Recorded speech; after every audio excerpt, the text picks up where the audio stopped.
Molière de la révélation théâtrale en 2007 pour La valse des pingouins à seulement 22 ans, César de la meilleure actrice dans un second rôle en 2018 pour Petit Paysan, sans oublier le franc succès de la série Le Bureau des légendes, tout réussi à Sarah Giraudot, aussi bien sur les planches que dans les salles obscures ou sur le petit écran. Comédienne accomplie et complète, il manquait tout de même à la fille d'Annie Dupéret et de Bernard Giraudot une casquette, celle de metteuse en scène. Chose faite avec Le syndrome de l'oiseau de Pierre Tréhardy dans laquelle elle interprète le premier rôle féminin et assure également la mise en scène aux côtés de Renaud Mayer. C'était un besoin d'écrire les histoires en totalité, de les dessiner du début à la fin, de choisir le décor, l'ambiance, les lumières, pour orienter les émotions du spectacle, a-t-elle expliqué dans les colonnes du Figaro de ce jeudi 9 février.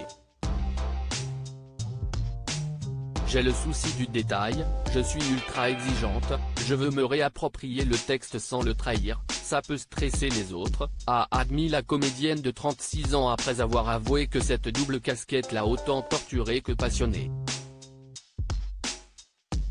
Sarah Giraudot, Audrey Lamy, qui sont leurs conjoints.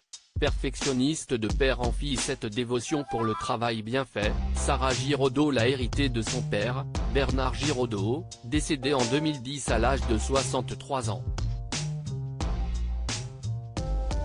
J'aurais aimé qu'il fasse aussi de la mise en scène au théâtre, a-t-elle déploré auprès de nos confrères. Et d'ajouter, il aurait été plus tyrannique que moi. C'est justement en hommage à son père, qu'il avait dirigé dans son film Les Caprices d'un fleuve alors qu'elle n'avait que 10 ans, que l'artiste s'évertue à aller dans le mieux. Une philosophie qui lui a, jusqu'à présent, grandement réussi. Article écrit en collaboration avec 6 médias. Crédit photo, Coadic Guirec.